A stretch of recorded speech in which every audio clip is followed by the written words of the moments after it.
The call came at 2:47 p.m. on a Thursday. I was reviewing case files when my phone buzzed with Maya's name. My 16-year-old daughter was supposed to be having the time of her life at Yellowstone with my sister Janet, her husband Rick, and their twin boys. "Hey, sweetheart." I answered, expecting to hear about geysers and wildlife.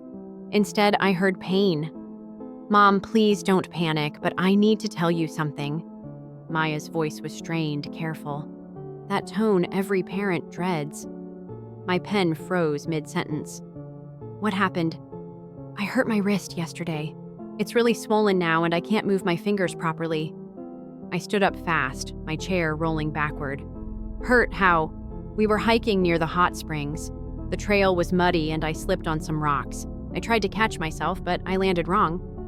"Yesterday, Maya, that was yesterday. Where's Aunt Janet?" Silence stretched between us. Then quietly, "They said it was just a sprain, that I was overreacting." My blood went cold. "They didn't take you to get it checked?" "No, they said we'd already paid for the campsite and the guided tour today. Janet said I could ice it tonight." I was already grabbing my keys. "Where are they now?" "They went whitewater rafting. I stayed at the cabin because I couldn't grip the paddle." "They left you alone?" "Mom, they said I was being a baby, that I always make everything about me." Those words hit like a physical blow. I knew that phrase. I'd heard it my entire childhood, usually from Janet herself. "Maya, listen to me. Take a picture of your wrist right now and send it to me." "It looks worse than it is, I think." "Send it, now." 30 seconds later, my phone chimed. The image made my stomach drop. Her wrist was purple and swollen to twice its normal size. The kind of swelling that screams fracture. "I'm coming to get you," I said, already calculating drive time. 12 hours from Denver to Yellowstone. I could make it in 10. "You don't have to. I'm already in my car." But Maya knew something I was trying not to think about. Getting to Yellowstone meant driving through mountain passes, steep, winding roads with 1,000-foot drops, the kind of roads that had given me panic attacks since I was a teenager. "Mom, the mountain roads." "I know. You haven't driven them since?" "I know, baby, but I'm coming anyway." I'd been afraid of heights since I was 12. Not just uncomfortable, genuinely terrified. Janet used to push me closer to cliff edges just to watch me freeze up. She'd laugh and call me pathetic. Our parents always took her side. But this wasn't about me anymore. I hung up and called Janet. Straight to voicemail. Tried Rick, same thing. Finally got through to Janet an hour later. "Oh, hey Mia, how's work? How's Maya's wrist?" "What? Oh, that, it's fine. She's being dramatic, you know how she gets." "I want you to take her to a doctor." Janet sighed. "We're in the middle of nowhere. The nearest hospital is 2 hours away. It's not that serious." Her wrist is the size of a softball. "She's exaggerating. She does this for attention just like you used to." There it was. The same dismissive tone that had followed me through childhood. The same casual cruelty that made me feel small and stupid and wrong about everything. "Take her to a doctor, Janet. Now. We'll see how she feels tomorrow. If it's still bothering her." I hung up and threw my phone onto the passenger seat. Then I did something I hadn't done in 15 years. I got on I-70 West and started driving toward the mountains. My hands were shaking before I hit the first incline. By the time I reached the real mountain roads, my heart was hammering so hard I could feel it in my throat. But I kept driving. Because Maya was alone. Because they'd dismissed her pain the same way they'd dismissed mine. Because someone had to choose her over their own comfort. The sun was setting when I finally pulled into the campground. 11 hours of white-knuckle driving through terrain that still made me want to throw up. But I'd made it.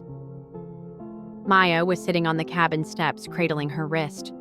When she saw my car, her face crumpled with relief. "You actually came," she whispered as I wrapped her in a careful hug. "Of course I did. Now let's get that wrist looked at." The nearest emergency room was in Jackson, another hour away. As we drove, Maya told me the rest of the story. How Janet had rolled her eyes when Maya first said it hurt. How Rick had told her to stop being a baby. how the twins had started calling her Drama Queen, the same nickname Janet had given me at Maya's age. "They made me feel like I was crazy," Maya said quietly. "Like I was making it up." I squeezed her good hand. "You're not crazy, and you're not making it up." The X-ray showed a fracture in her radius and a torn ligament. The doctor said if she'd waited much longer, it could have required surgery. "Good thing you brought her in when you did," he told me. "A few more days, and this would have been much more complicated." I thought about Janet's plan to see how she feels tomorrow and felt sick. As we sat in the waiting room while Maya's cast dried, I made a decision. This wasn't just about a broken wrist. This was about a pattern that had to stop. I pulled out my phone and started researching lawyers who specialized in family law, because Maya deserved better than I'd gotten. And this time, someone was going to be held accountable. We stayed in Jackson that night. Maya was exhausted from the pain medication, and honestly, I wasn't ready to face Janet and Rick yet. I needed time to process what had happened. The hotel room was quiet except for the hum of the air conditioner. Maya was sleeping with her casted arm propped on pillows. I sat by the window staring at my phone. 3 missed calls from Janet, 2 from Rick, 1 voicemail. I played it. "Mia, what the hell? You just disappeared with Maya. We've been worried sick. Call me back right now." Worried sick. That was rich coming from someone who'd left my injured daughter alone at a cabin. My phone buzzed with a text from Janet. "This is ridiculous. You're making a huge deal out of nothing. Maya's fine." I screenshotted the X-ray Maya had taken at the hospital and sent it back with 1 word: fracture. Janet didn't respond for an hour. When she finally did, it was, well, how were we supposed to know it didn't look that bad? That's when I knew for certain this was bigger than just poor judgment. This was the same gaslighting I'd endured as a kid. The same refusal to take responsibility. I called my friend Lisa. She's a family attorney, and more importantly, she knew my history with Janet. "Tell me everything," she said after I explained the situation. So I did. The dismissal of Maya's pain, leaving her alone, the pattern of emotional manipulation that stretched back to our childhood. "Mia, what you're describing could constitute child endangerment, medical neglect at minimum." "I know, that's why I'm calling." "Are you sure you want to go down this road? Family court gets messy." I looked at Maya sleeping peacefully for the first time in 2 days. "I'm sure." The next morning, Janet showed up at our hotel. I watched from the window as she marched across the parking lot, her face set in that familiar expression of righteous anger. She pounded on our door. "Mia, open up." I opened it, but didn't let her in. "What do you want, Janet?" "I want to know why you're being so dramatic. Maya's fine. Kids get hurt. It happens." "She has a broken wrist and torn ligament. It's not that serious. She could have needed surgery if I'd waited another day." Janet's face flushed. "You're blowing this way out of proportion, just like when we were kids. Remember when you freaked out about that hiking trip? You were fine." There it was, the comparison I'd been waiting for. When I was 14, Janet had convinced our parents to take us on a mountain hike. I'd begged not to go because of my fear of heights, but they dragged me anyway. Halfway up, I had a panic attack and couldn't continue. Janet spent the rest of the trip telling everyone how I'd ruined it for everybody. "This isn't about me, Janet. This is about Maya. She's my niece too. I love her. Then why did you leave her alone with a broken wrist? Because she said she wanted to rest. We thought..." "You thought wrong, and now there are consequences." Maya appeared behind me, her cast bright white against her pajama sleeve. "Hi, Aunt Janet." Janet's expression softened. "Hey, kiddo. How are you feeling?" "Better now that Mom's here." The words hit Janet like a slap. Her face hardened again. "Well, I'm glad you're okay. We were all very worried." "Were you?" Maya asked quietly. "Because it didn't feel like it when you told me I was being a baby." Janet's mouth opened and closed. She looked between Maya and me, realizing she'd been caught. "That's not... I didn't mean..." "Yes, you did," I said. "Just like you meant it when you called me names growing up. The difference is Maya has someone who believes her." After Janet left, Maya and I packed up to head home. The drive back was different. Maya asked questions about my childhood, about Janet, about why families sometimes hurt each other. Was Aunt Janet mean to you when you were little? Sometimes. She thought I was too sensitive. Were you? I considered this. Maybe, but being sensitive isn't a bad thing. It means you feel things deeply. It means you care. Is that why you came to get me? Because you knew what it felt like? I came to get you because you're my daughter and you needed me. That's what parents do. Maya was quiet for a while. Then she said, "Are you really going to sue them?" "I'm considering it." "Good, someone should." When we got home, the phone call started. First from my mother, then my father, then various aunts and uncles. All with the same message: I was overreacting. I was destroying the family. Janet was devastated. "She made a mistake," my mother said during one particularly heated call. "People make mistakes."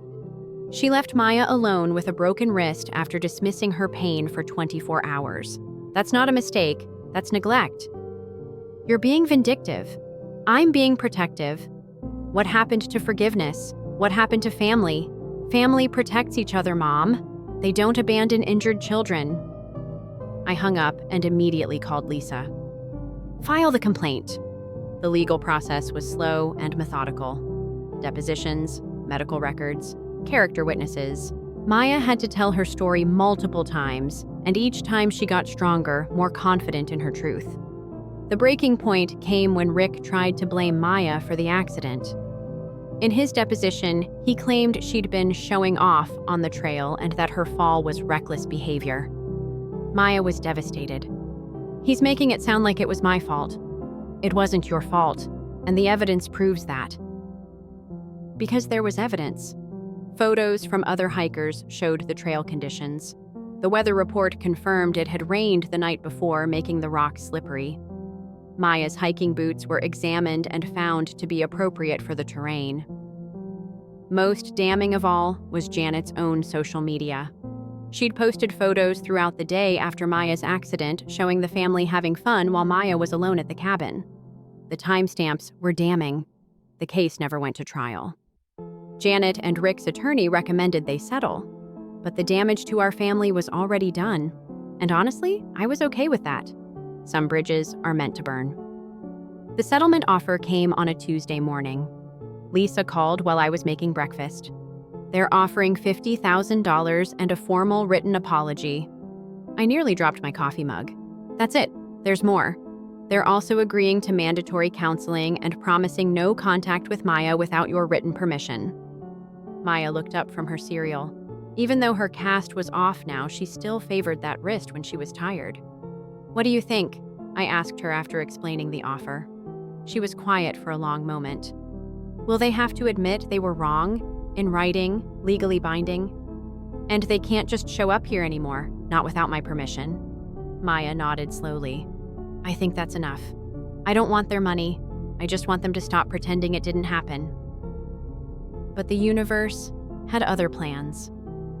That same afternoon, Maya's school counselor called.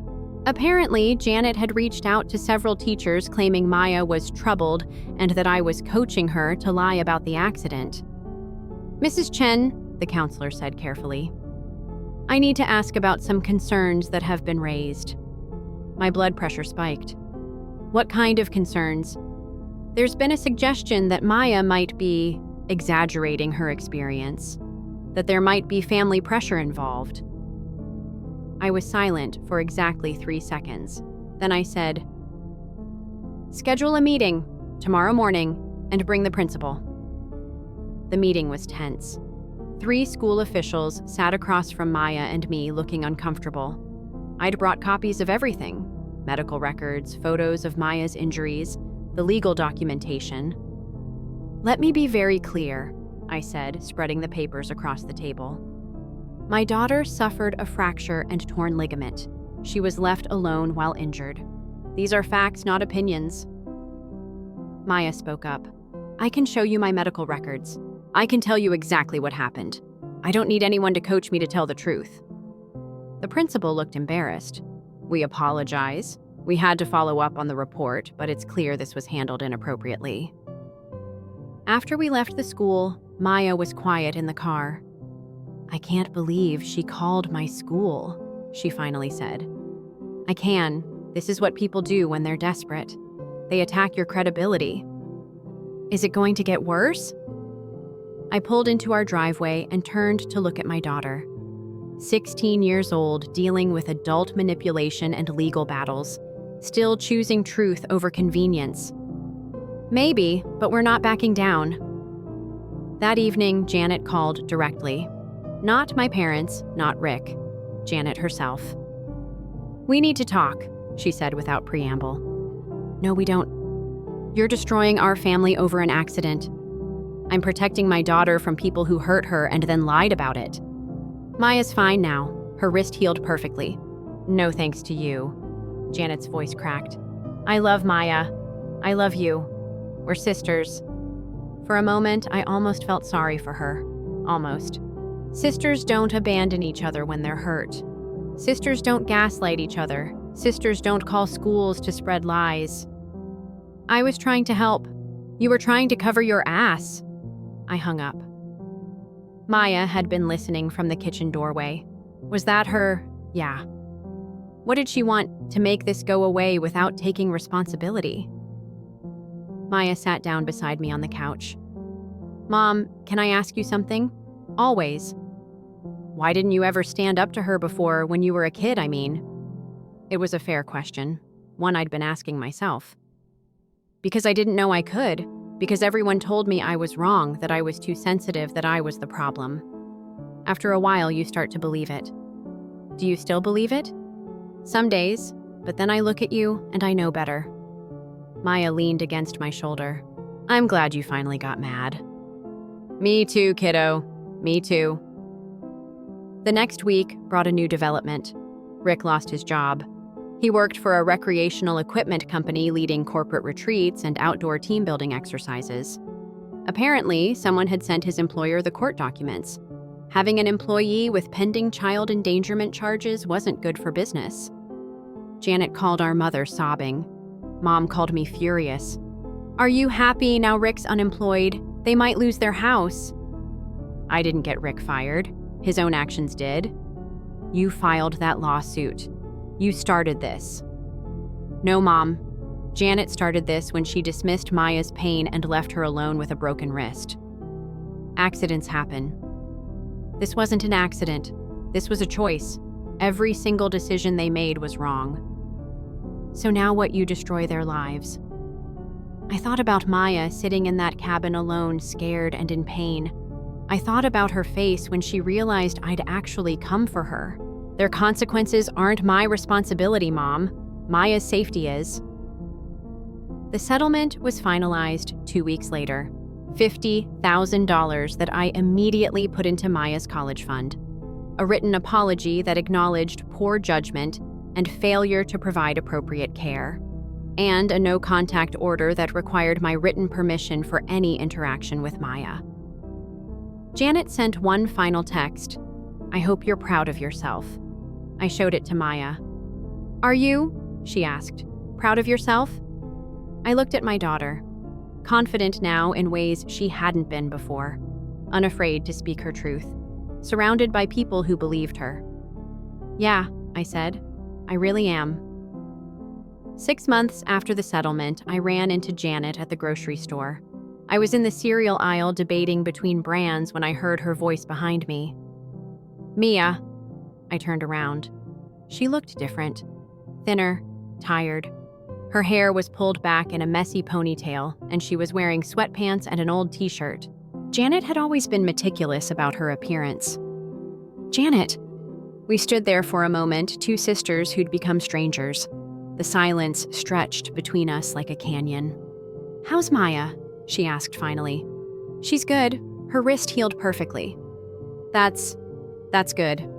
Another pause. I could see her struggling with something. "Rick found a new job," she said. "It's not as good as the old one, but it's something." "I'm glad." "Are you?" The question hung in the air. I considered it honestly. "Yeah, actually, I am. I never wanted Rick to suffer. I just wanted Maya to be safe." Janet's eyes filled with tears. "I know I messed up. I know I hurt her. But I never meant— I know you didn't mean to hurt her physically, but you did mean to dismiss her pain.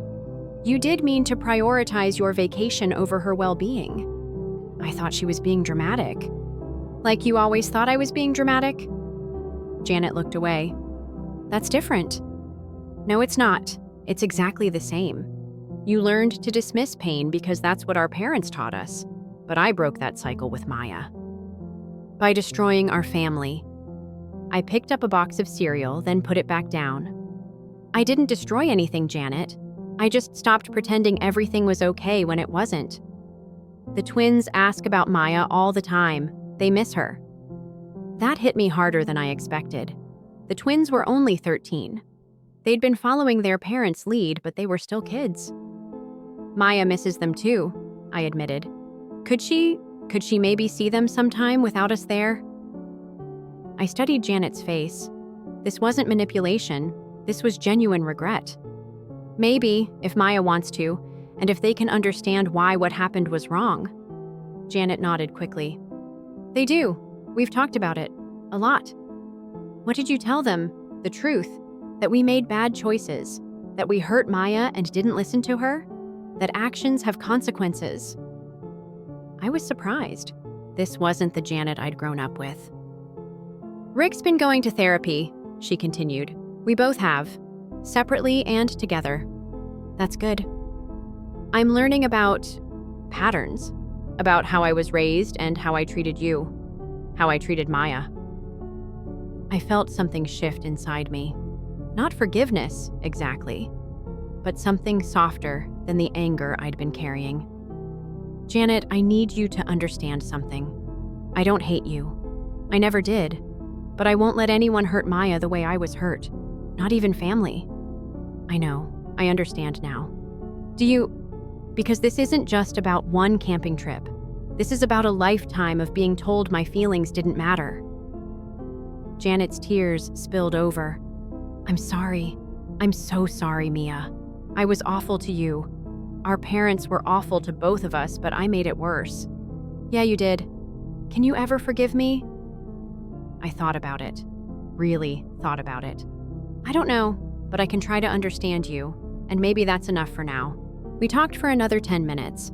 Nothing earth-shattering, just two sisters trying to figure out how to exist in the same world without destroying each other. When I got home, Maya was doing homework at the kitchen table.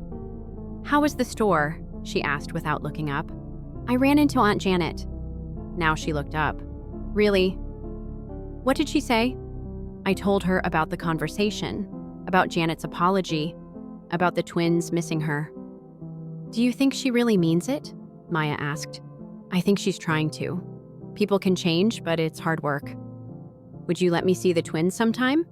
"If you want to, but we'd have to set rules. And if anyone makes you feel bad about what happened, we leave immediately."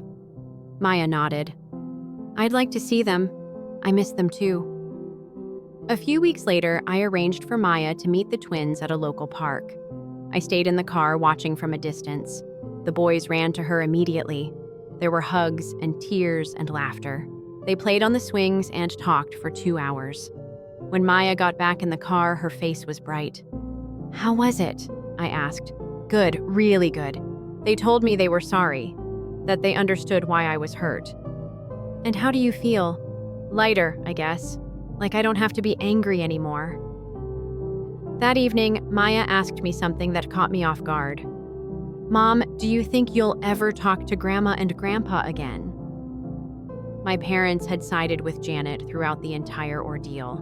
They'd called me vindictive, accused me of being dramatic, and told everyone who would listen that I was destroying the family. "I don't know, sweetheart. They hurt me too. Not just recently, but for my whole life." "But what if they apologized, like really apologized?" "Then I'd consider it.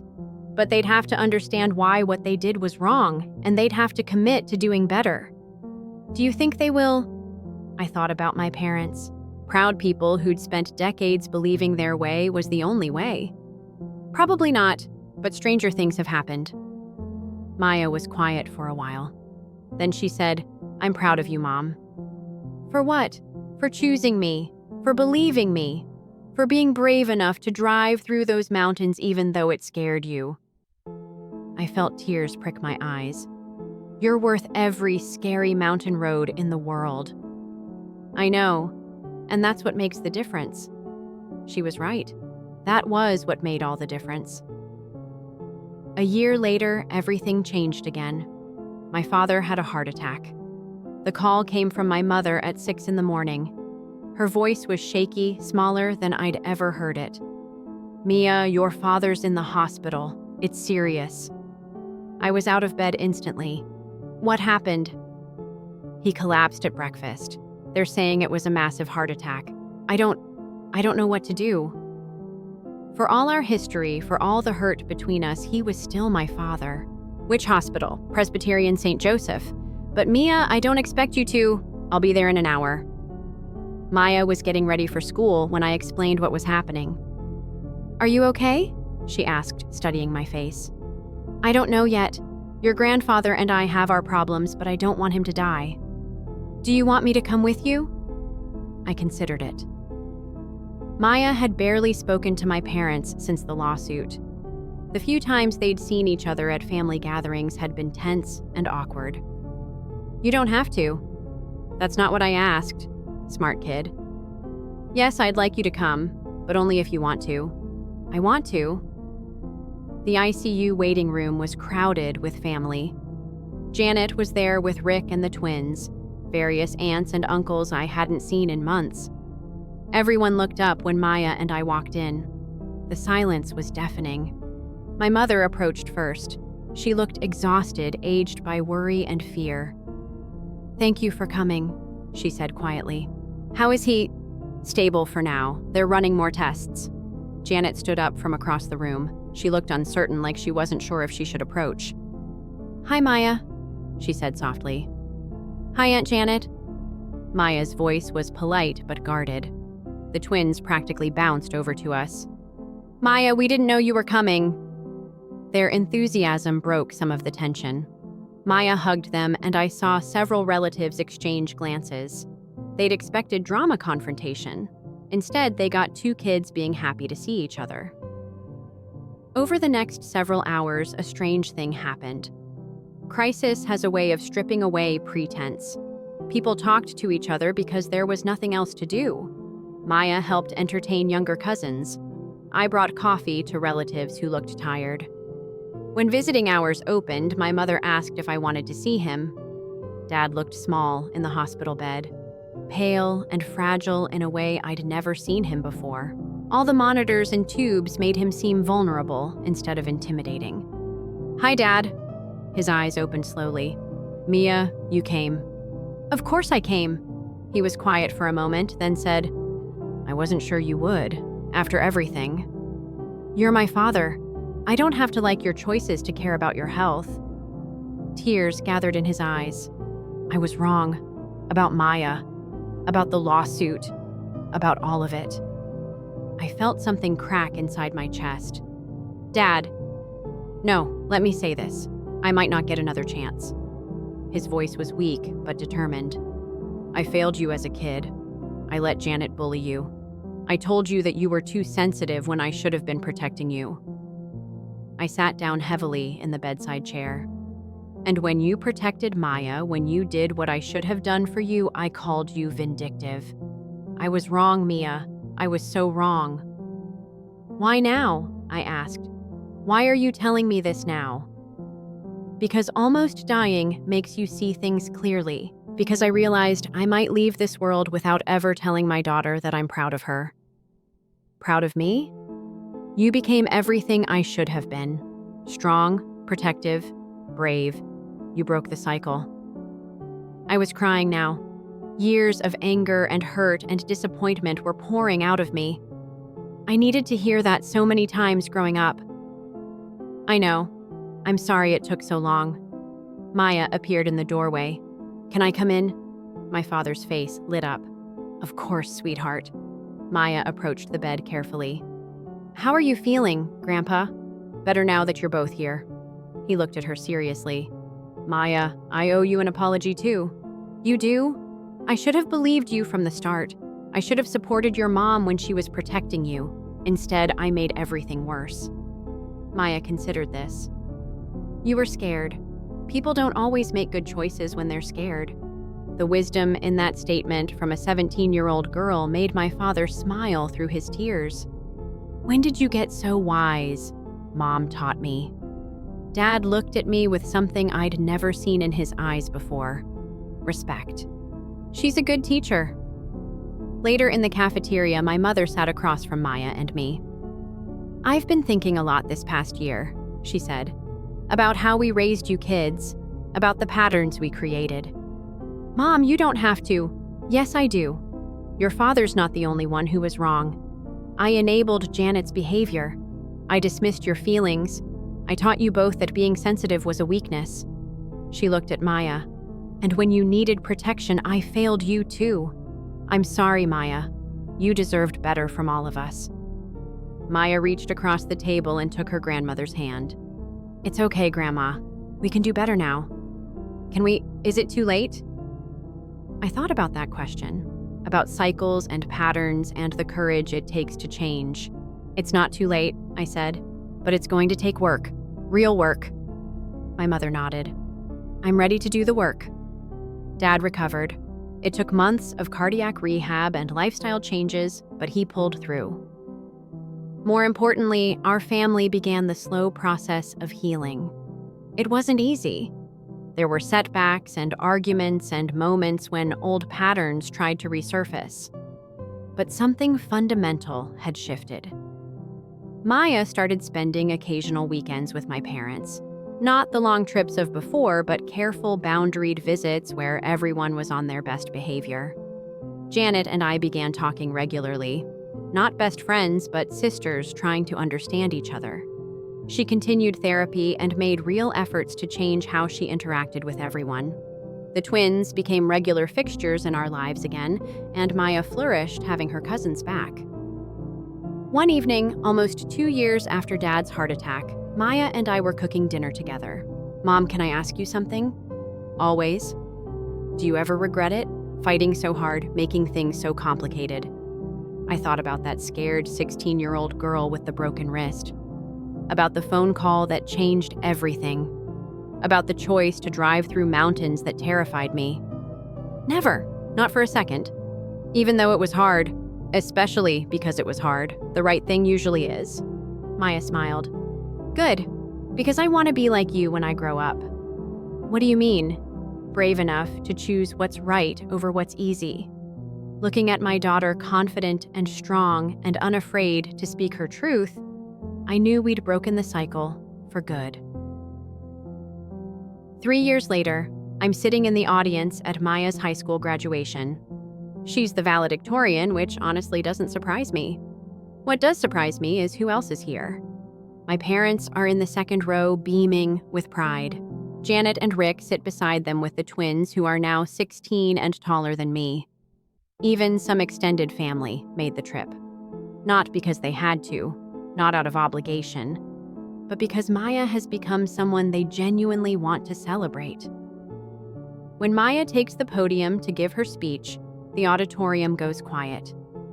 3 years ago, she begins, I learned something important about courage. Not the kind of courage that makes you fearless, but the kind that makes you act despite your fear. I know where this is going, and my throat tightens. My mom is afraid of heights, terrified actually, but when I needed her, she drove through mountain roads that made her sick with fear. She chose my safety over her comfort, and that choice changed everything. She finds my eyes in the crowd. Courage isn't about not being scared. It's about deciding that something else matters more than your fear. And sometimes that something is standing up for what's right, even when everyone tells you you're wrong. The speech continues, but I'm lost in memories. That frantic drive to Yellowstone, the X-rays, the legal battles, the slow, difficult work of rebuilding trust. After the ceremony, we gather for pictures. Maya poses with friends, with teachers, with family. When it's time for the family photo, there's a moment of awkwardness.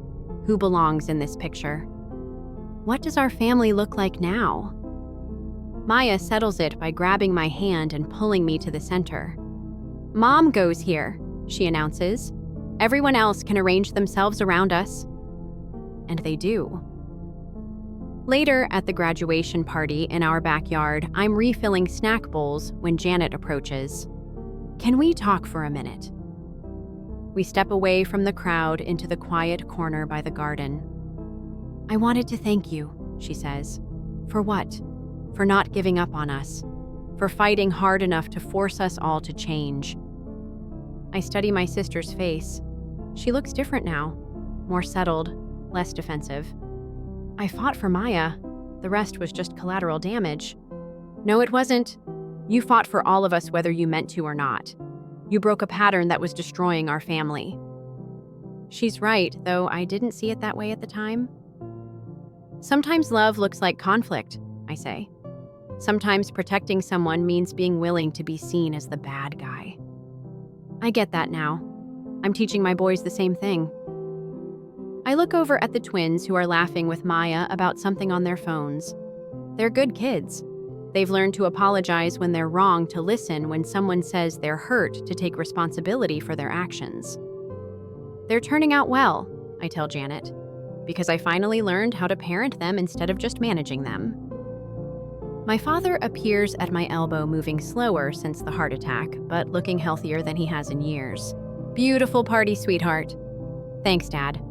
He watches Maya for a moment, surrounded by friends and family glowing with happiness and confidence. "You did good," he says quietly. "Better than we ever did." "We all did good, eventually." "Can I ask you something?" "Sure." "Do you ever wonder what would have happened if you hadn't made that drive, if you'd just let it go like we always did?" I think about it. Maya walking on a broken wrist for days, learning that her pain didn't matter, internalizing the same messages I'd grown up with. She'd have survived, I say, but she wouldn't have thrived. She'd have learned that her voice didn't matter, that family loyalty meant accepting mistreatment. Instead, she learned she's worth fighting for. "Yeah, she did." Dad nods slowly. "That's a better lesson." As the party winds down, Maya finds me cleaning up in the kitchen. "Need help?" "I've got it. You should be celebrating." She starts loading the dishwasher anyway. "This is celebrating. Just you and me talking." "How does it feel being done with high school?" "Good, scary, ready." She's going to Stanford in the fall. Pre-law, which makes me both proud and terrified. She's going to be an incredible lawyer. "Mom, can I tell you something?" "Always." "I used to be embarrassed about the lawsuit, about how it made our family look messy and complicated. And now I'm proud of it. I'm proud that you loved me enough to make hard choices. I'm proud that we didn't just sweep it under the rug." It wasn't easy. The best things never are. She finishes loading the dishes and turns to face me. "I want you to know something. When I have kids someday, I'm going to love them the way you loved me. Fiercely, protectively, even when it's inconvenient. Even when it's scary. Especially when it's scary." I pull her into a hug, this young woman who grew up knowing her voice mattered, knowing she was worth protecting, knowing that love sometimes looks like conflict. "I'm proud of who you've become," I tell her. "I learned from the best." Later that night, after everyone has gone home, I sit on the back porch with a cup of tea. The yard is cleaned up, the dishes are done, and Maya is upstairs video chatting with friends about college plans. My phone buzzes with a text from my mother. "Thank you for today, for including us, for giving us the chance to be better grandparents." Then one from Janet. Maya's speech made me cry. Happy tears. She's going to change the world.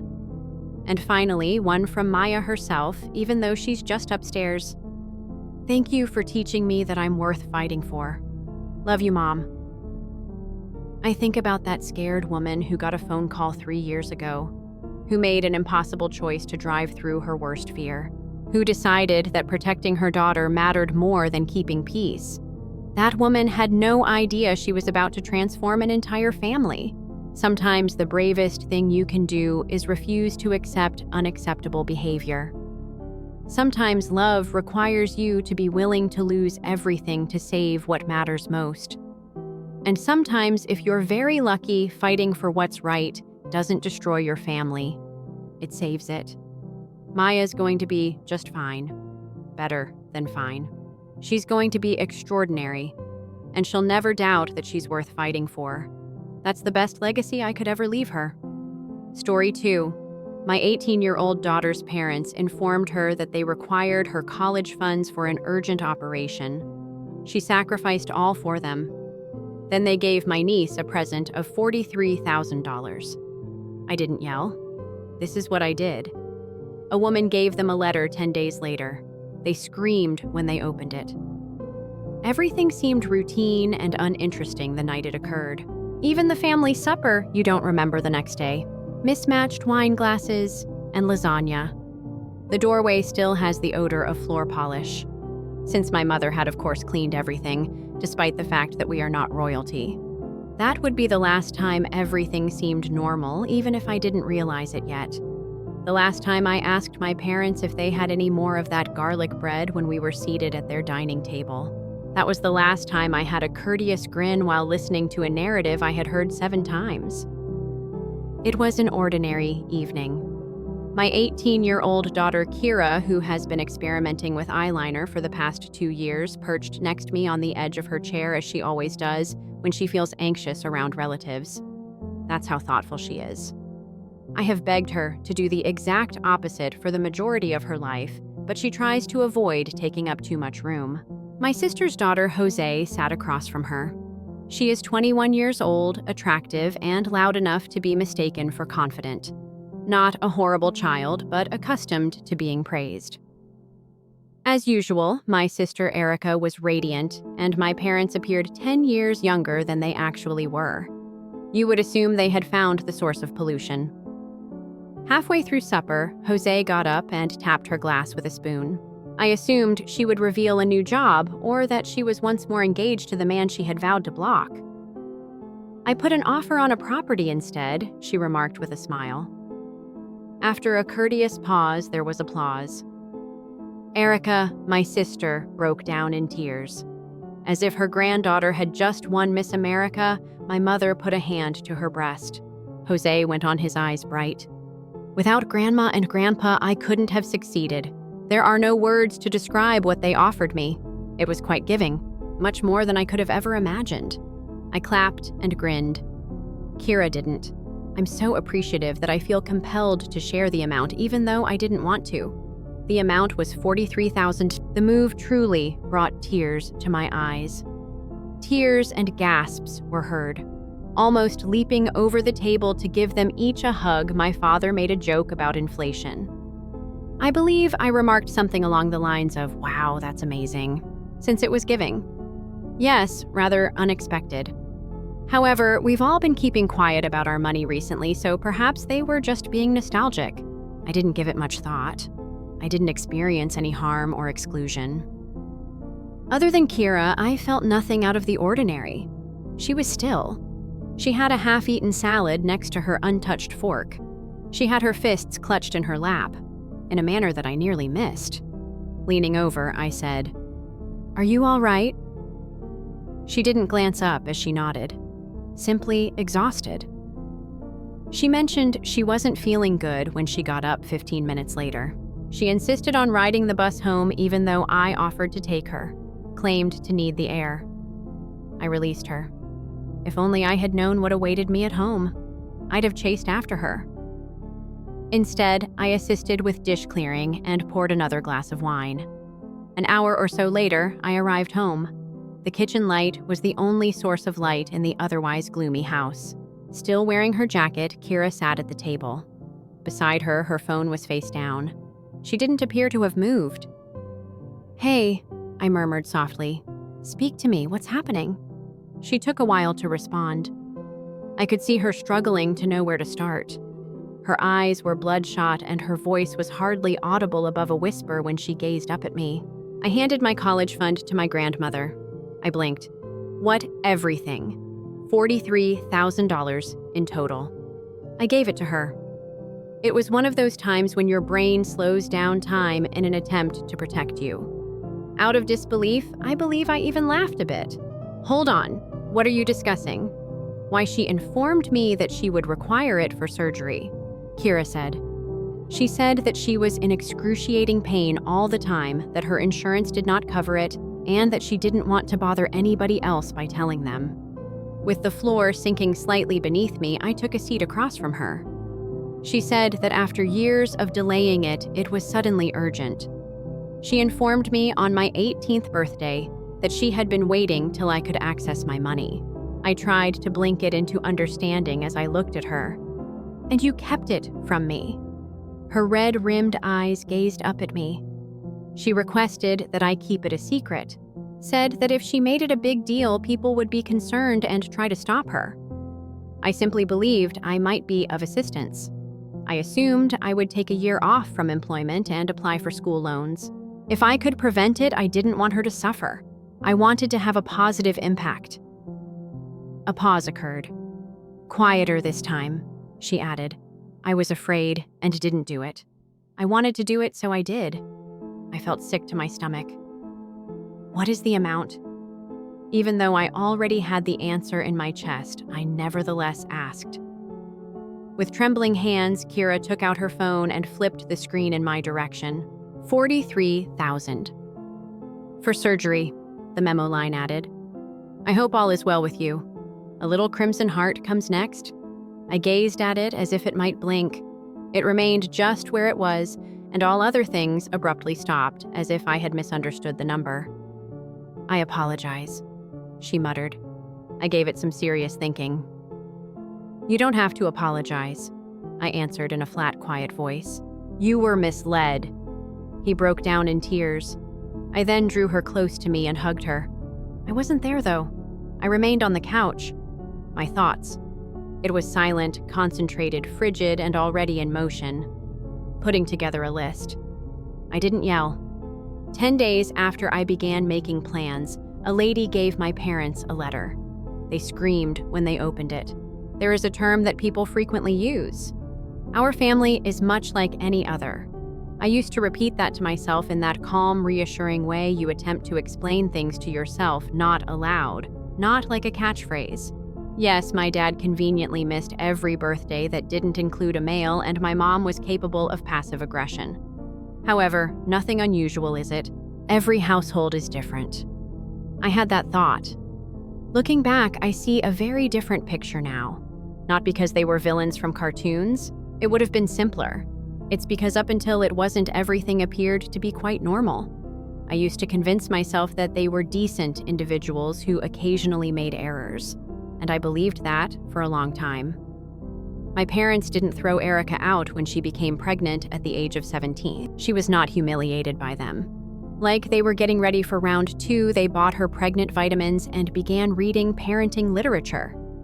Erica was a homemaker. She did, of course.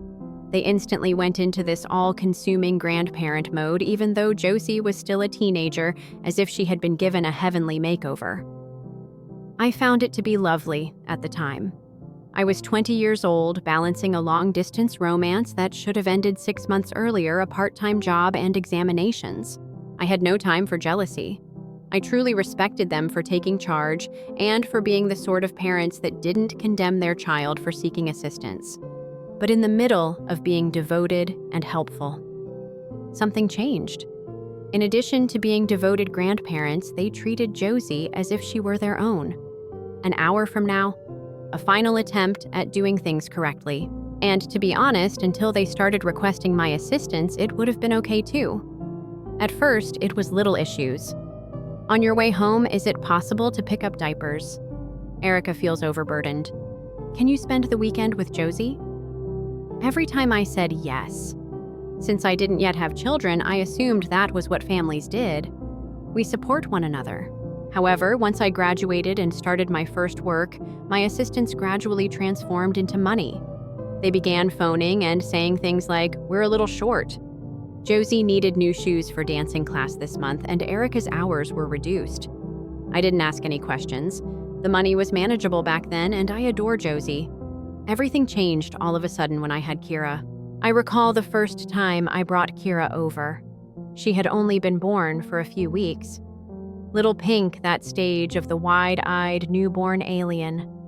She appeared exhausted, so my mom held her for 10 minutes before putting her back. She then showed me fresh pictures of Josie at a ballet recital for the next hour. I reminded myself not to worry too much about it. Isn't the relationship between grandparents different? Perhaps they simply hadn't yet bonded. However, months went by. As the years went by, it became more difficult to overlook the difference. Because Josie was such a brilliant star, after school performance, my parents gave her a charm bracelet. They signed and mailed Kira a generic congratulations letter after she received a top academic award. A surprise half-birthday celebration was thrown for Josie, replete with decorations, a baked cake, and a sparkly card that included a $100 cash. The actual birth date of Kira. It was referred to as 8 p.m. and claimed to have forgotten the day. My mom emptied an entire kitchen drawer and named it Josie's Baking Things after Josie stated that she enjoyed baking. When my mom remarked, "Oh, I'm trying to cut back on sugar," Kira brought over cupcakes that she had prepared from scratch. There was more than one great betrayal. It was calm, repetitious, and followed a pattern of courteous tolerance in one direction and praise in the other. Kira didn't appear to notice until she did so. I convinced myself it didn't matter, but I did long before that. I simply didn't want to acknowledge it. Things wasn't a big moment when things actually clicked. It was a Tuesday. They were having trouble paying their utility bills according to my mom's phone call. I requested to float them $300. Without thinking, I plugged it. Josie shared a photo of her brand new iPhone 2 days later, writing, "Thanks, Grandma, you're the best." I remained silent.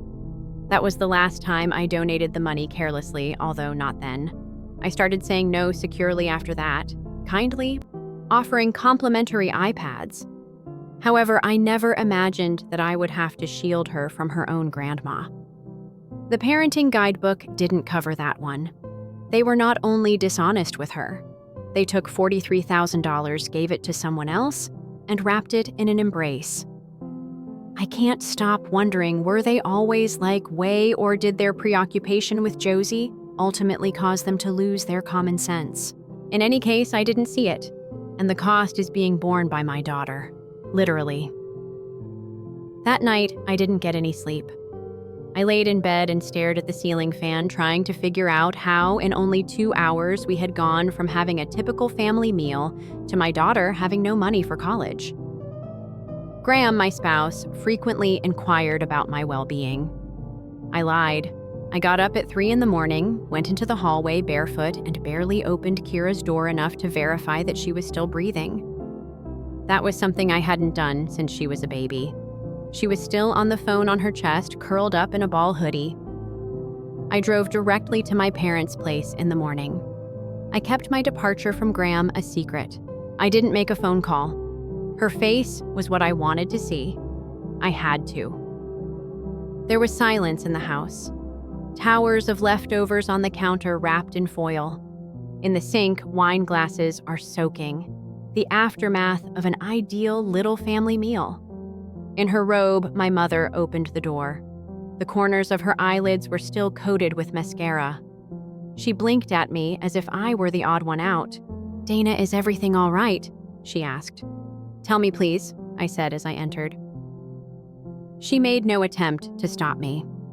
As if we were going to discuss curtains or whether I should sit, she padded over to the kitchen and put on the kettle. "Have you requested Kira's college fund?" I inquired. She didn't recoil. She extended it. Calm as anything, she said. "She's a really giving girl. You did a good job raising her. You told her you needed surgery, so she gave it to you. I didn't mention having a meeting. You gave her the impression that you were ill. You instructed her to keep it a secret. You saw her squander her whole future for you. Josie is now toasting about house deposits." There was a pause. She glanced at the kettle below. "She said I didn't force her. She is 18. She made the decision. There was no surgery because my hands were so tightly clenched that I could feel my nails digging half moons into my palms." Silently, I said. She didn't respond. You demanded $43,000 from her for a non-existent surgery. At last, she turned around. One day I might require surgery. I am no longer young. I actually laughed at how ridiculous he was. One bitter sigh. Wow, I said you really are something else. Don't be dramatic. She snapped off a warm scone. You're making this about you. Your daughter made a choice. If she regrets it now, that's on her. She didn't regret it. She wanted to save you. I stepped closer and you let her think you were dying. He said it was private. You said you didn't want anyone to worry. You lied to her face. She'll understand when she's older. No, I said she won't. I refrained from screaming. I refrained from crying. I walked out, got in my car, drove home in complete silence. At home, Kira was still in her pajamas eating dry cereal out of a mug. She looked at me, eyes puffy but calm. Did you talk to her? She inquired. I gave a nod. There is no surgery. She stared at the spoon. I had that thought. We didn't talk for a while. Then she said, do you think Josie knows? It was a good question, one I needed answered. So I called Erica, picked up. She sounded chipper. Probably thought I was calling to congratulate her daughter again. Kept my tone even, explained everything. How Mom had lied about requiring surgery, how Kira gave her whole college fund, how that precise sum was now resting in Josie's new property deposit. Erica didn't say a thing for a few seconds then. Look, I don't know what Mom told you, but that money was a present. It's not our fault your daughter handed it away. You don't believe she deserves it back. Why would we give it back? Mom handed it to Josie. End of tale, even if she acquired it by lying. I don't control my mother, she snapped, and neither do you. Then she hung up. I sat down at the table, gazed at the phone, and breathed through the wrath. Later, Kira messaged Josie a long, courteous, well-crafted message. No allegations. Did you just know the source of the funds? Josie gave a single sentence in response. It was hers to offer, Grandma remarked. And that was all. Kira's eyes were wide and tired as she gazed at me. Ta what? That's when I knew what I was most afraid of. They didn't steal her money. They did not betray her. Rather, this betrayal marked the start of her adult existence. At 18, she was just old enough to cast a ballot. She was well aware of what being used meant. We spoke with an attorney. Grandma muttered, I don't want to sue you. I am aware. We'll start by getting information, I said. That's all. For now, that was true. Together, we took a seat and printed the bank transfer. Surgery, read the message line. I hope all is well with you. We go back and review her messages. My mother had left 2 messages. I didn't want to worry anyone, but I've been unwell for a long. Don't tell your mother, please. She is already overburdened. Our attorney was composed, kind, and subtly enraged. The case was solid, she said. The treachery was not limited to the family. It was deception. Kira nodded slowly as she sat through the meeting. She remained silent. She told me that night, I would like to speak with her first. I want to give her one final opportunity by looking her in the eyes. I refrained from arguing. I simply waited. She went by herself. She didn't weep when she returned. She just said that she pretended that I was the issue, as if I were being self-centered, as if I were the pampered one. Then she took a seat, took out her phone, and said, All right, let's do it. Thus we completed and signed the paperwork. A week or so later, the complaint was filed. Our lawyer said nonchalantly on the follow-up call, And they've been served, by the way. She began to scream as soon as she opened the letter in front of me, referred to me as a traitor and a predator. This was also novel, a young person's indoctrinated puppet. I blinked. Really? She laughed. I've received worse names. Since it was now genuine, I grinned a bit, but didn't laugh. Officially, it was. They anticipated it. And there was no faking this time. No escape route, no gentle landing. I was surprised when my mother disparaged my daughter before to the court appearance. However, I also didn't anticipate her defrauding her. I suppose I'm to blame for it. The phone call began a few days after they were served. Not to our families, of course, and not to us. Our relatives' pals. Our dog was once walked by the neighbor whilst we were on vacation. It seems that my daughter was a conceited, self-centered brat who handed her elderly grandmother some spending money before suing her to get attention. "I hope this isn't true," my aunt wrote in a message to me. "According to your mother, Kira is attempting to defraud an elderly woman in order to increase her beer budget for college. Tell me this isn't true, please. It's her." She didn't weep. She simply murmured, "beer money," and became quite motionless. They believe this to be the case. I didn't shout, even though I wanted to. We just became concentrated, orderly, and silent. Before assessing the screenshot of the bank transfer, the memo for surgery, and the texts, I forwarded the proof to the few individuals who still had the grace to inquire. "Don't tell your mother that your insurance doesn't cover it, please." Nothing to say. Only the facts. Some of them completely stopped responding. Most just disappeared, although one or two swapped sides in private. When you push them to choose between lying and confronting you. They are cowards. Then my mother arrived at our front door 4 days before to the hearing. Graham replied, gave me a sidelong glance, and stated bluntly, "It's her." I left. Wearing a soft gray cardigan, she clutched her pocketbook as if she were trying out for a courtroom drama compassion part. She said, "We don't have to do this without saying hello. We can converse while sitting. My daughter is you." I understand that things get tangled, but suing your own parents. This isn't you, Dana. I only gazed. She continued, her voice wavering and heated as if she were choking back tears. "Oscar-worthy. You should consider Kira's reaction to this. This is not what she wants. She's only a kid. It's gotten too far since she became confused. You have time to stop it. This might be resolved." I remained silent. Then she snapped, dropping the warmth. "We sacrificed everything for you. All of it.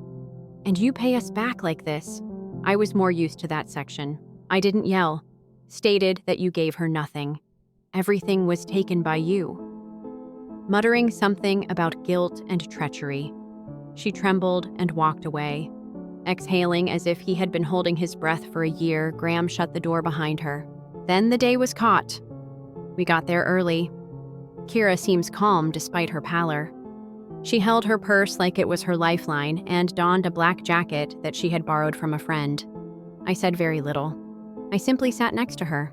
She gripped on like she could fall through the floor if my hand didn't contact hers once. Mom and Dad appeared little, but not frail when they entered. I apologize. Pearls were worn by my mother. Dad stood up straight. Their lawyer, a sleek, gray-haired man wearing a beautiful tie, grinned as if he were going to win this game. And I briefly feared that they could. Their retelling of the incident was well-researched, poignant, and somewhat distorted to seem plausible to an uninformed audience. She volunteered to assist. Mom murmured in a soft voice that cracked just right. I didn't inquire. She simply did. Her kindness has never wavered. She persisted even after I urged her not to. Dad gave a serious nod. She is young. After he became perplexed, her mother intervened. When their lawyer brought up Kira's Instagram, they presented it as a harmless family mistake that descended into tragedy due to overreaction. Indeed, they printed pictures of her grinning while sipping mocktails at a friend's birthday dinner. I was about to jump across the courtroom when the judge quickly stopped me. "Counsel, let's keep to the facts." Then Kira's time came.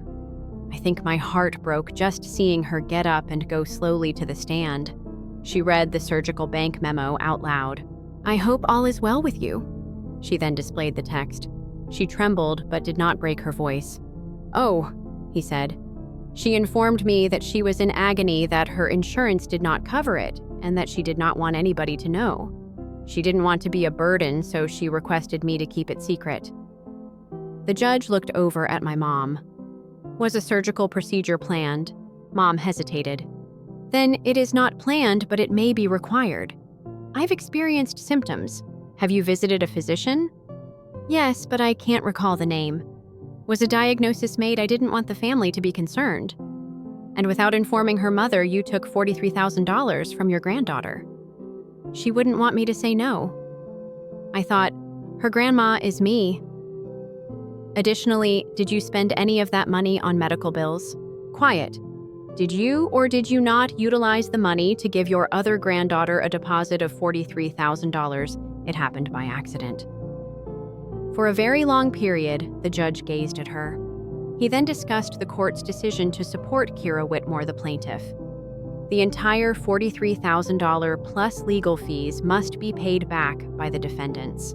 This court comes to the conclusion that the money was transferred with intentional deception and false pretenses. Mom let out a loud gasp. As if she had just been stabbed, it was dramatic. Kira simply sat there as if she couldn't believe it as Dad put his head in his hands. I heard Mom speaking to Josie in the corridor after court. We'll make this right. For now, just return it to us. Once we sell the car, we'll reimburse you, Josie added. It was yours, he informed me. He also misled me. Now that's your issue. Then she turned to go.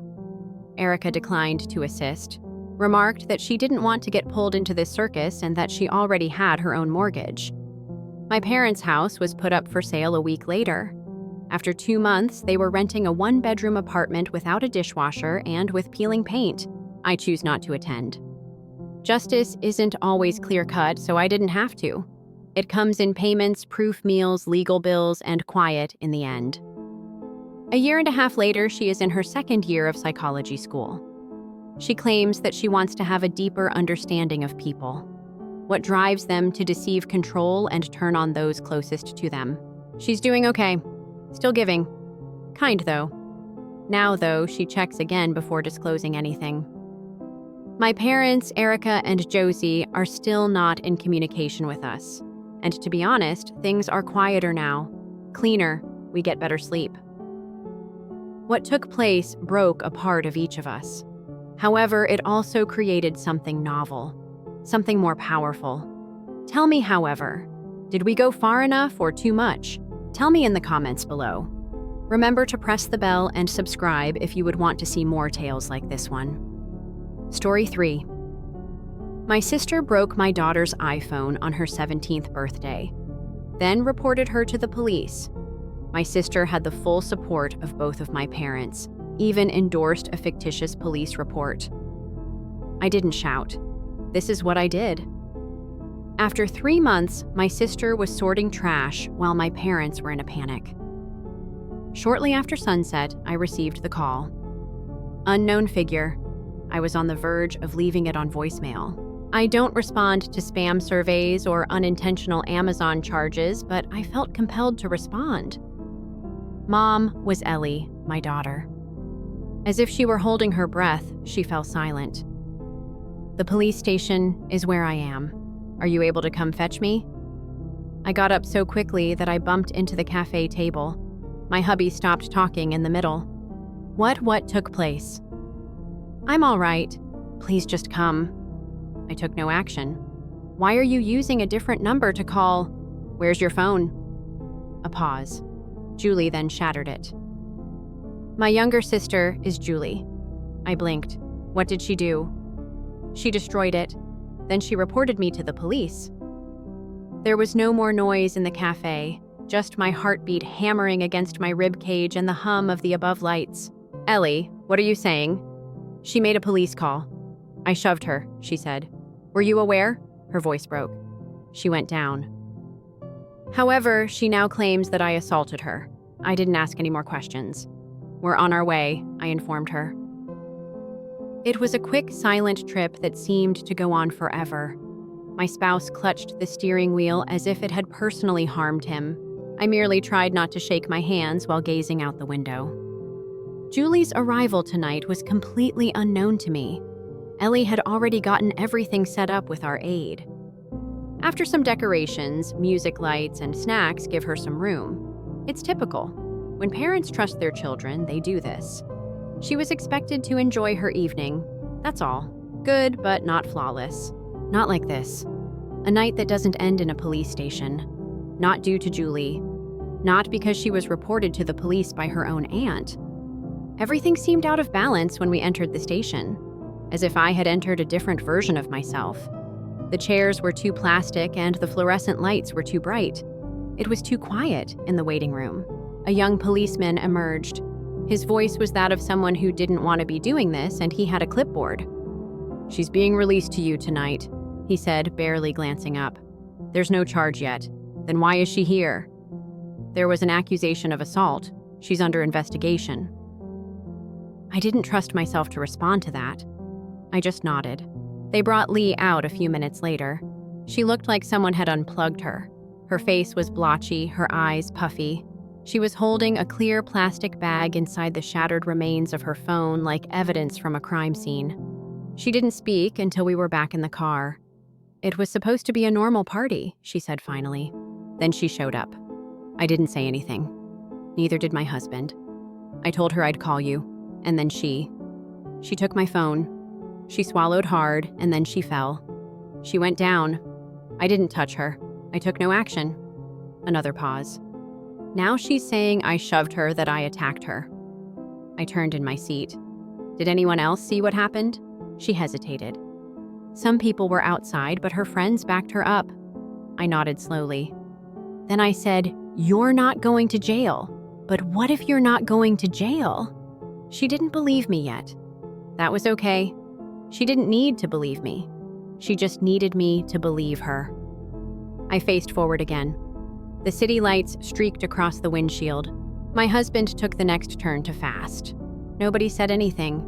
I didn't know exactly what happened yet. I didn't know how Julie ended up at the party.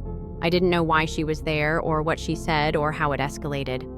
I just knew my daughter had been dragged to a police station on her birthday, and I knew who made that happen. I didn't shout. I didn't text. I didn't scream. But the second we pulled into the driveway, I went inside and started making a list. Julie made her move. Mine was next. If you're wondering how we got here, why my sister would smash my daughter's phone and then call the cops on her, well, let's rewind, because this didn't start with Julie. Not really. It started years before she was born. My parents were both 17 when they had me. Not young and in love. 17. Just careless and stuck. They didn't want a child. They definitely didn't want each other. And while no one ever said I ruined their lives, I got the message loud and clear. The looks, the sighs, the way they talked about what they could have done if things had been different. My mom partied a lot. My dad disappeared for stretches, then reappeared with new cologne and fresh arguments. They broke up and got back together more times than I can count. I spent most of my early life at my grandparents' house, quietly pretending that was normal. And then when I was 22, just when I thought they were done for good, they got back together. Not just together. Love. Like holding hands at the grocery store, whispering to each other, planning weekend getaways. Kind of in love. I didn't know what to do with that information. I honestly thought maybe one of them had joined a cult and dragged the other in. But no, they were serious. For real. They got married when my mom was 38. First time I sat at the front table wondering if I was supposed to feel happy or just confused. Then came the baby plans. Apparently their new beginning wasn't complete without a second chance at parenting one where they actually wanted the child this time. Took a while. Fertility treatments, doctor visits, yoga. Herbal nonsense that made the whole kitchen smell like wet leaves. And then it happened.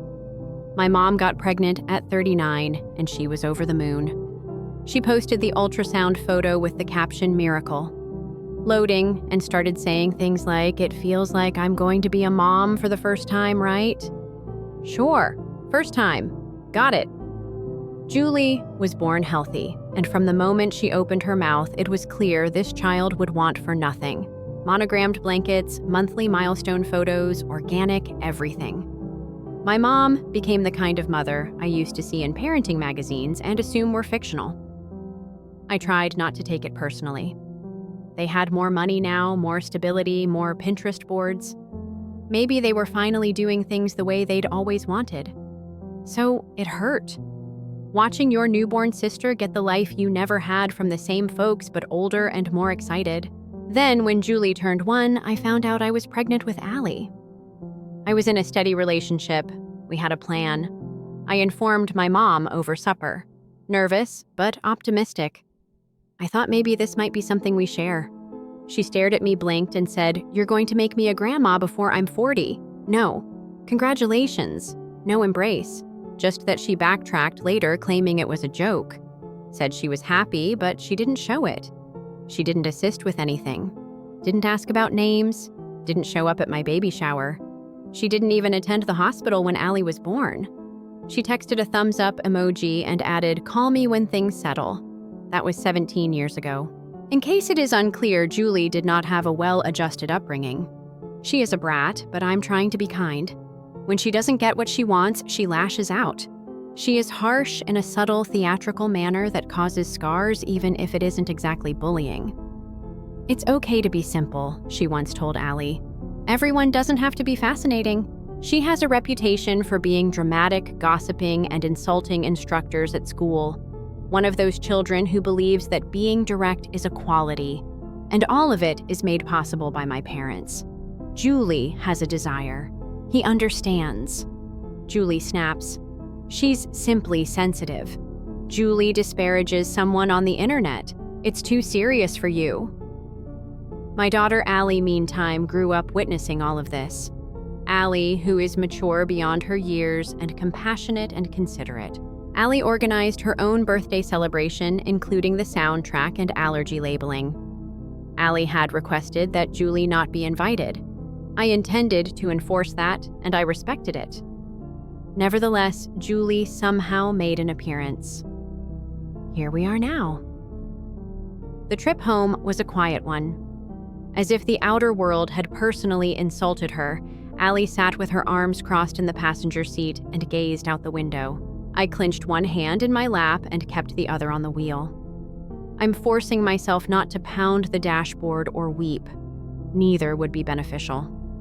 Her aunt calling the police on her was a first for me since I've never picked up my kid from a police station before.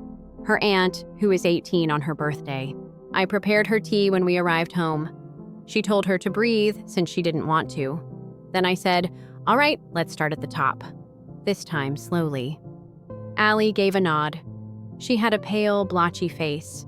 Her eyes were still smeared with mascara. She had the appearance of a child who had just been robbed and held accountable. She brought 2 of her buddies with her. They refused to leave even after I told them they weren't invited, she added. They pretended that I was impolite. I arched an eyebrow. Julie brought it up again. Allie half shrugged. Brianna Mai. Her class includes them. Everyone at school is aware of their lack of niceness. Apparently, it was the courteous version. She went on to add that they brought loud music and booze, and they insisted that the party was boring and that they would make it better. As if she owned the establishment Julie was serving drinks. I made an effort to keep my blood pressure from rising noticeably. "And you ordered them to cease?" "Yes." I told them to get out. I then said I would give Dad a call. She smashed your phone at that point. Allie gave a nod.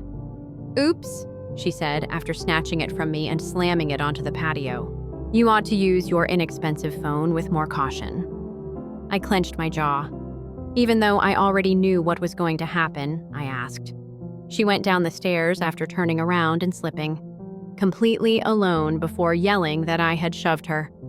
Allie's friends supported her when her voice broke. "Yeah, we saw it," they said, as if they practiced it beforehand. I inhaled deeply, then another. Then I recalled. "Wait, the camera?" I said. "What? The security camera? The one that faces the backyard. The neighborhood kids kept jumping the fence to take TikToks in the hydrangeas, so we put it up." Allie blinked. "Do you suppose it got it?" I pray that it did. We retrieved the video from my husband's office. I sped through the motion-triggered clips until I found the correct one, despite the clumsy interface. The end of golden hour, early evening. And there they were. Julie in all her overdressed glory, flanked by Mia and Brianna, each holding something that was definitely not sparkling water. The 3 of them strolled into the garden like they were filming a teen soap opera. Allie opened the door and stepped out. Tense, but calm. She spoke. They shrugged. Julie rolled her eyes. Then came the music. One of them pulled a speaker out of her bag like she was the entertainment. Another handed a drink to a confused guest. And then there was Allie reaching for her phone. Julie snatching it, a clear two-handed overhead slam onto the bricks. The sound wasn't captured. Our camera didn't record audio, but it didn't have to. You could see the phone bounce, and then Julie wobbling toward the patio steps, slipping on nothing but her own ego arms flailing as she tumbled like a one-woman stunt show. She landed, clutched her elbow, and started shouting. Maya and Brianna rushed over dramatically. Anelli! She stood, frozen hands up like someone being held at gunpoint. I turned to Allie. That's it. That's everything. She looked like she might cry again. But will it matter? It will, I said, standing up. We're not done. I grabbed my phone and accessed Facebook out of instinct. That's when I spotted it. A fresh post from my mother. No pictures, just text. Please pray for my beautiful Julie. She was assaulted tonight by someone we trusted and is now in the hospital being watched for a probable fracture. We're devastated and shaken. Our family needs time to recuperate. My blood became cold. The comments were coming in. Oh my God, poor Julie. I can't believe what occurred. Sending love. Julie is such a brightness. Allie muttered, stop, as I read them out to her. So I did. After that, I took a step I hadn't taken in months. I gave my mom a call. She picked up right away. You must have seen the post, though. I said I did. I also watched the video. No one pushed Julie. Before that, she tripped and broke Allie's phone. Hold on, after everything your sister has gone through, you're really going to support her? I blinked. My sister, who brought alcohol to a gathering of children and ruined my daughter's birthday. My sister, who pretended to be attacked. She's in the medical facility. My mom gave a hiss. She has experienced trauma. You're making matters worse now. I inhaled and kept the phone away from my face. I'll email you the video, I said. Don't please. It's too late. Sent already. I ended the call.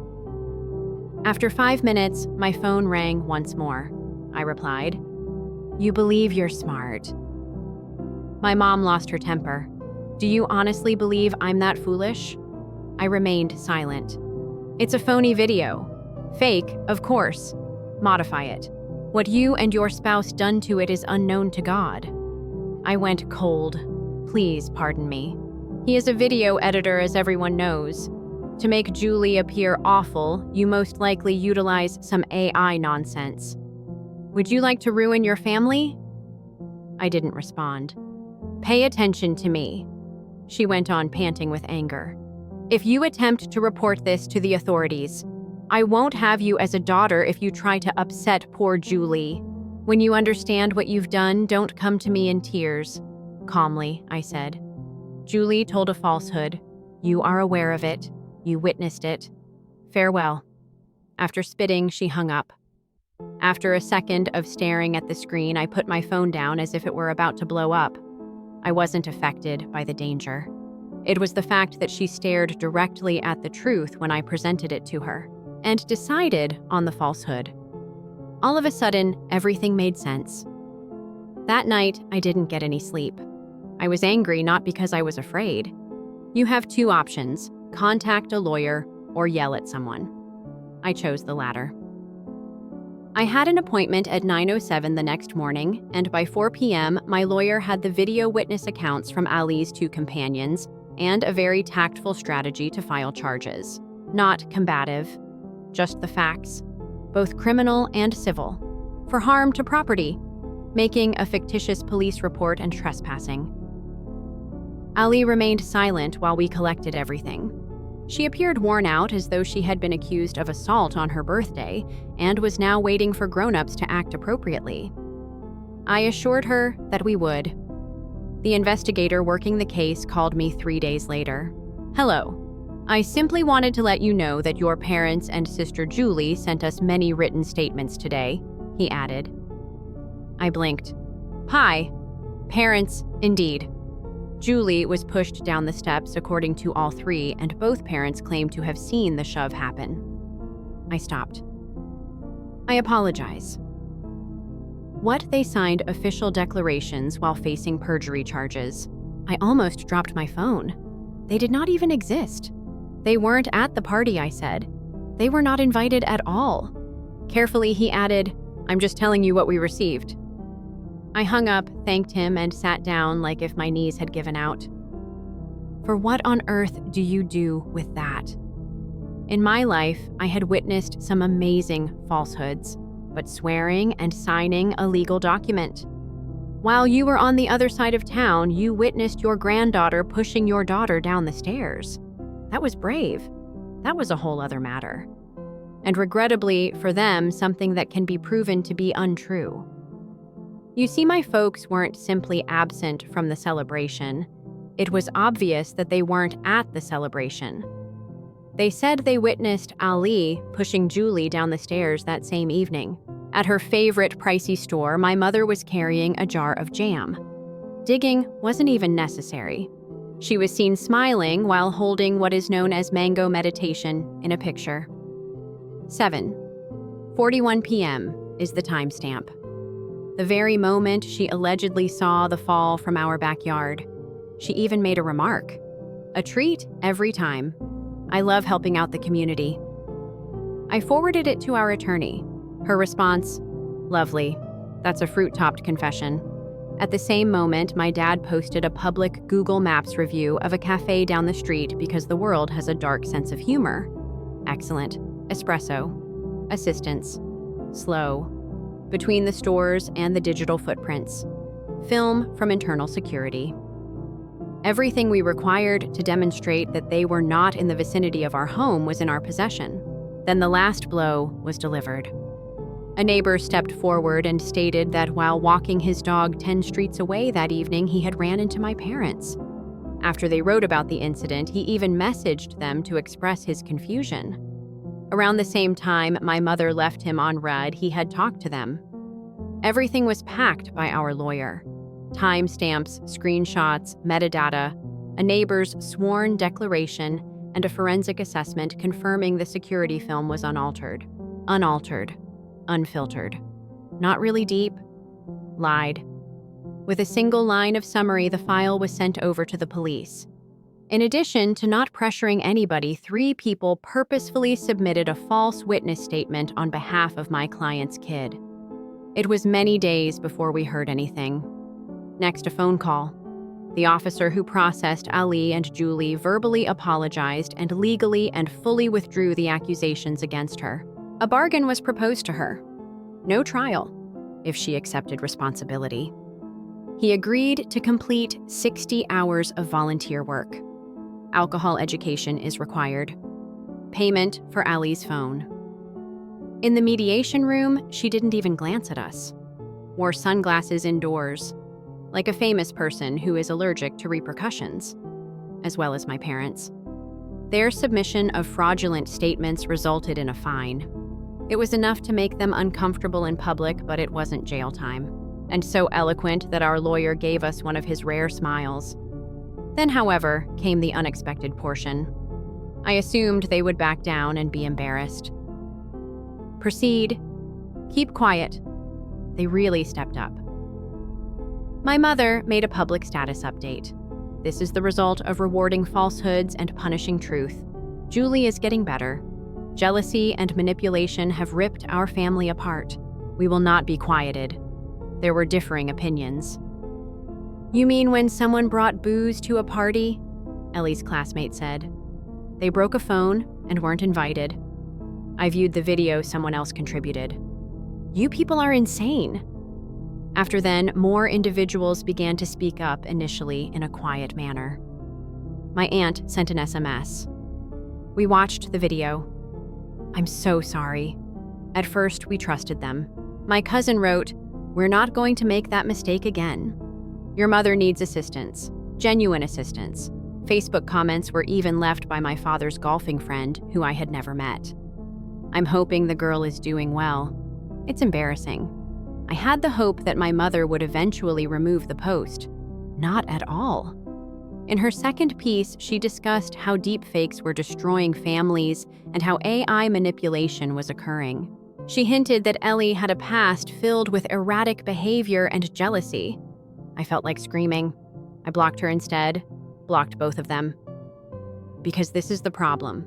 Being incorrect is one thing. To pick the untruth even after being presented with the truth in 10 ADP time-stamped and certified instances is another else entirely. We were done, I informed Ellie. No interaction, no justifications, no bouncing back and forth. Nothing but quiet. Are you sure? She questioned, glancing at me.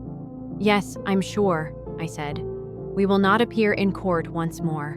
We will not engage in their game. They could have stopped. They lost after Double Down. And as if she had been gripping her entire body since the night of the party, she let this little breath for the first time in weeks, as if she at last thought everything was truly over. No celebration was thrown by us. We stayed inside. We cooked pancakes with an excessive amount of whipped cream when we were at home. Laughed at Julie, who was still acting as though her arm was hurt while she may have been scrubbing toilets for her service hours. Together we watched a movie, then another. Not even my phone was checked. Thank you for sticking up for me, Ellie murmured as she hesitated at the top of the stairs before going to bed. I simply nodded without saying anything witty. Because you do it for your child, even when you're fighting against members of your own family, particularly at that time. 8 months have gone by. Julie completed her volunteer work at a nearby recycling facility. Rumor has it that she tried to switch shifts and complained about foul odors for the most of it. Nobody gave a damn. My aunt sent a message, but my parents haven't gotten back to me yet. The family group chat was sent. Fake news and forgiveness, perhaps. Once more, they are the victims. We didn't answer. Ellie didn't either. She is occupied with applying to colleges. An essay of hers. What I discovered after my birthday was ruined. Calm, honest, more courageous than I was at 17. More courageous than many adults I know. Although we're not flawless, we're reliable. Family drama is over. Just tranquility. People who genuinely want to be in our lives and pancakes. And to be honest, that's preferable than family. Tell me nevertheless if I went far enough or too far. Tell me in the comments below. Remember to press the bell and subscribe if you would want to see more tales like this one.